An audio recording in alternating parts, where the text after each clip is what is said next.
Alright guys, how's it going? Welcome back. This is part 2, and in this video I'm going to be showing you how to appropriately use all the major, minor and sus2 chords for musical composition. You will also learn some theory, and if you already know your theory, I might just fill in some gaps. So I could say something and you'd be like, oh, I didn't actually know that.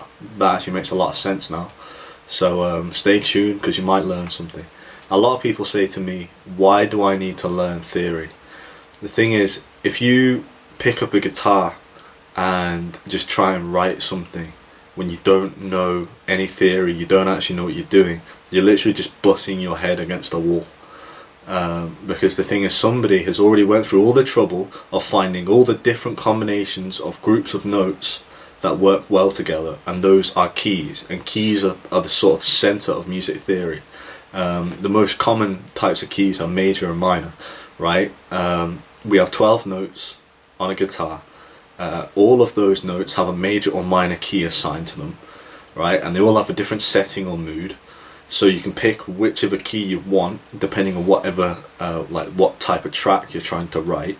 And if you literally just play notes in a key, you will automatically come up with quality material, because somebody has already said if you play this stuff it will sound good because they work together, they're consonant, and consonant means notes that, well, that's it, harmonize, they work together, right? So say you try and write without any knowledge of theory, and you just try and write with a guitar, right? You will, after years of crafting the skill, you will become more efficient, like, because you will have trained your musical ear, right?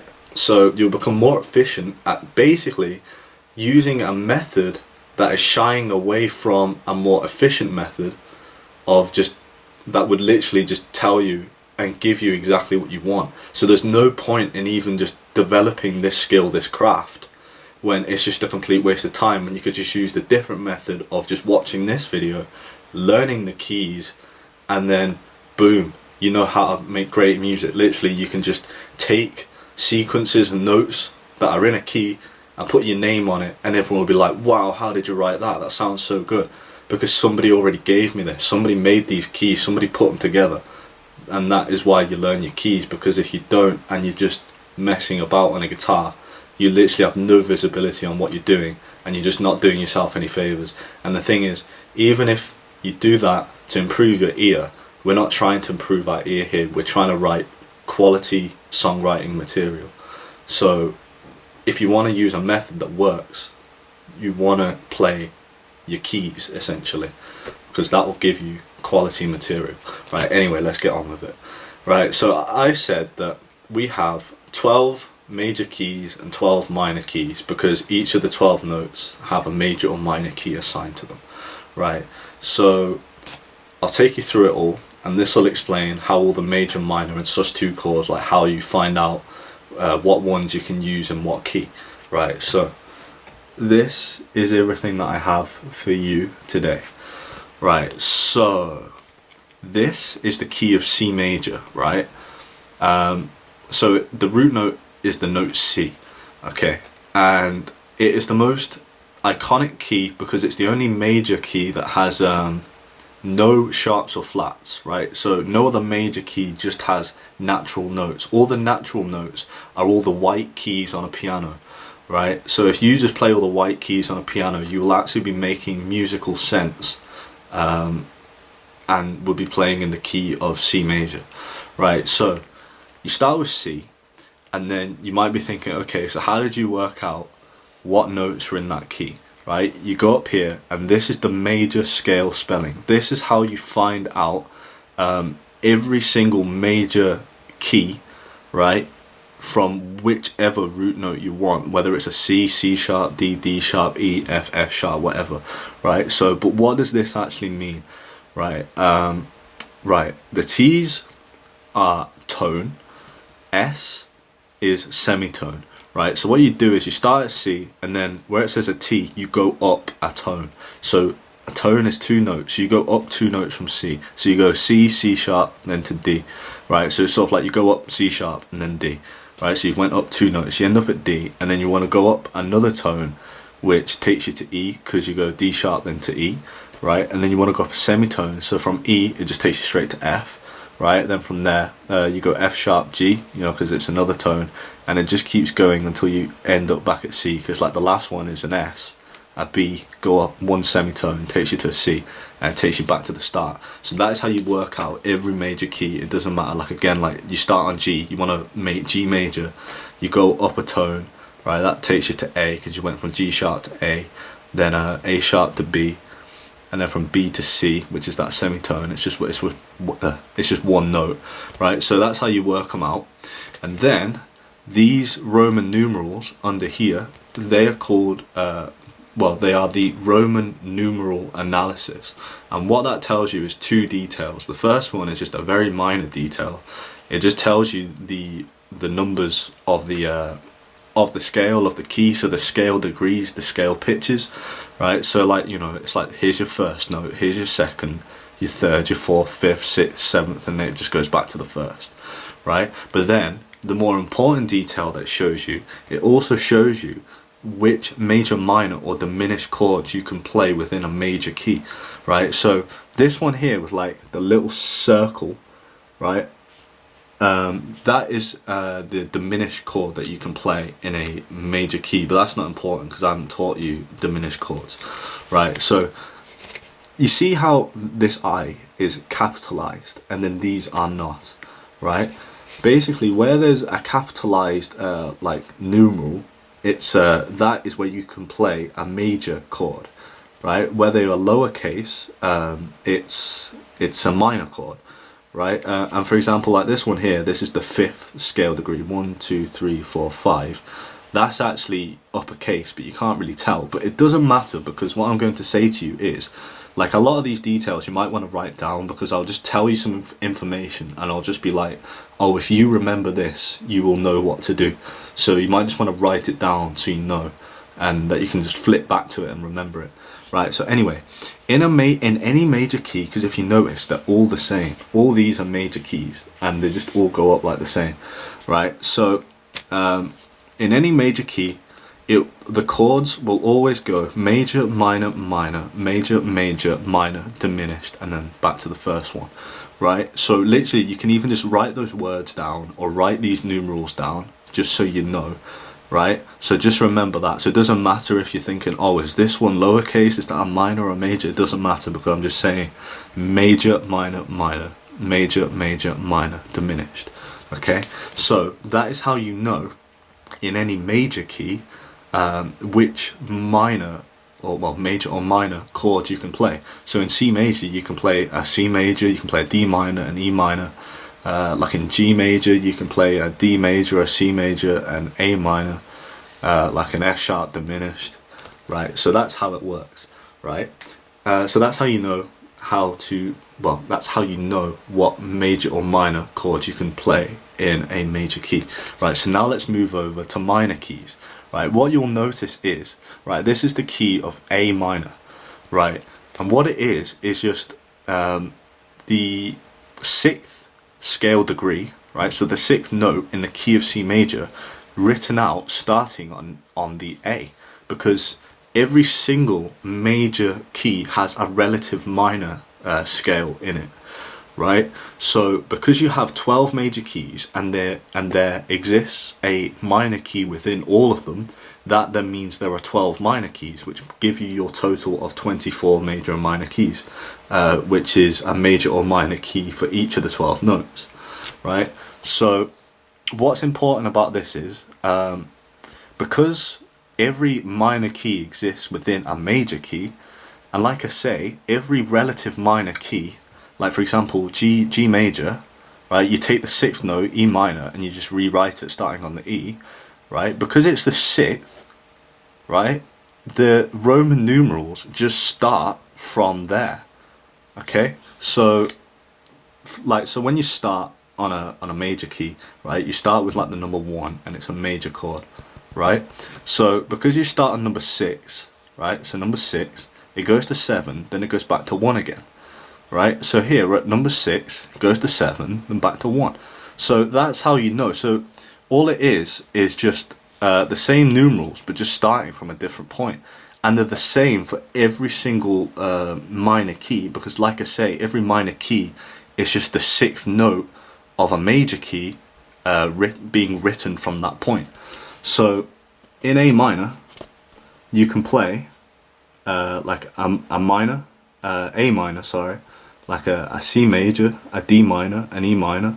In E minor you can play like a B minor, A minor, C major. Sorry, I made a mistake. That chord that I'm pointing to is G major, as you can see on the page, not C major, G major. The 3rd chord in the E minor key. E minor.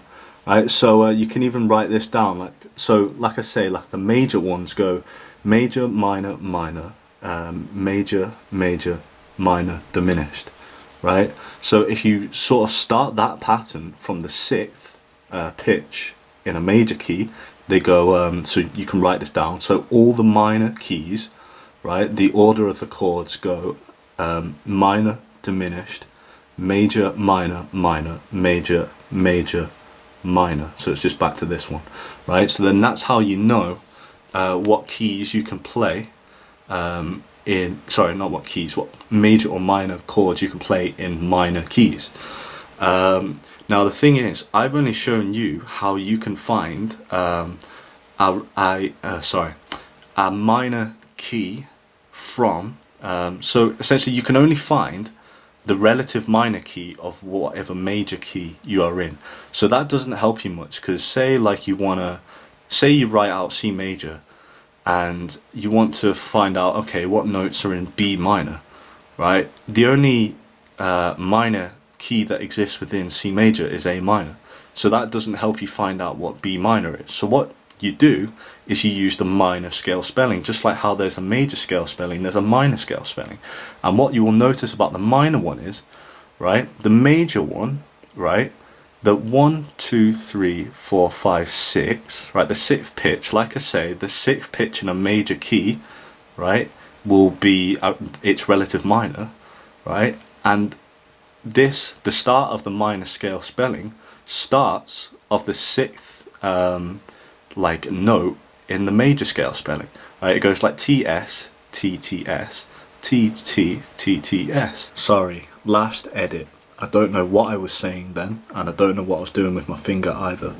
The minor scale spelling starts as the 6th pitch that is in the major scale spelling, which is why, like at the end of the major one, it says TS, which is why the minor one starts there, because it starts with the 6th, which is T, then 7th is S, right? And then it goes, like the minor one ends saying T, then T, right? Because those are the last 2 notes in the major scale spelling that are before the TS, where the minor one starts. So it's sort of like it starts with, the minor one starts with TS, and it goes all the way through until it reaches the double T that's before the TS, if that makes any sense. I also revisit this at the end and it makes sense, so you'll be okay, right? So that's how it works, and it just takes you back to where it starts, because like I say, every single minor key just comes from a major key, which is why the major keys are sort of like the king, and then the major keys, sorry, then the minor keys are the ones that come from the major keys,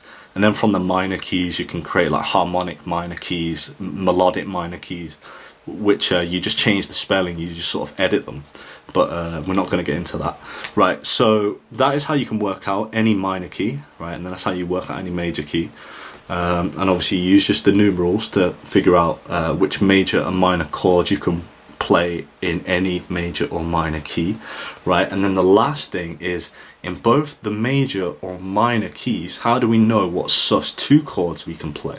Now this is actually pretty simple, right? In any major key, right, I'm not going to tell you why, because I'd have to get into chord spellings and intervals, which would really confuse you, and it would take another whole lesson to do. So what I'm saying is, in any major key, you can play any pitch in that key as a Sus2 chord, except the 3rd pitch and the 7th pitch, right? So in C major, you can't play E sus2 and you can't play B sus2, right? So in G major, right, you can't play B sus2 and you can't play F sharp sus2, right? So that's how it works. In any major key, you can't play the third pitch is a sus2 chord, and you can't play the seventh, right? And since like all the minor keys are just the same as the major ones, but just starting from from the sixth scale degree, so yeah, A, like A, like E would be, actually we'll start with B, right? You can't, like I say, you can't use the seventh and you can't use the third, right, in the major one. So in the minor ones, you can't use the second, and you also can't use the fifth, right? So you could literally just write that down, like in major keys you can't use the third and the seventh for sus2 chords, and in minor keys you can't use the second and the fifth. 1, 2, 3, 4, 5. Yeah, right. So that's it. So that's how you know what sus2 chords you can play in all the major and minor keys. And also, just as another tip, you can also work out minor keys with another technique, right? So down here I've given you A major and E major, right? If you flatten the third, sixth and seventh scale degrees in a major key, right, so the third note, the sixth and the seventh, you will then get its parallel minor. So what that means is like A major, its parallel minor is A minor. All it is just the same letter, but just it's minor, so it's parallel minor. So E major, its parallel minor is E minor. It's literally that simple, right? So say you wanted to work out C minor, you could just write out C major and flatten. Flatten just means take the note down by one note. So C major, you would just take down the E to an E flat, the A to an A flat, and the B to a B flat. You just flatten the third, sixth and seventh degrees, right? So I'll do that for these two here.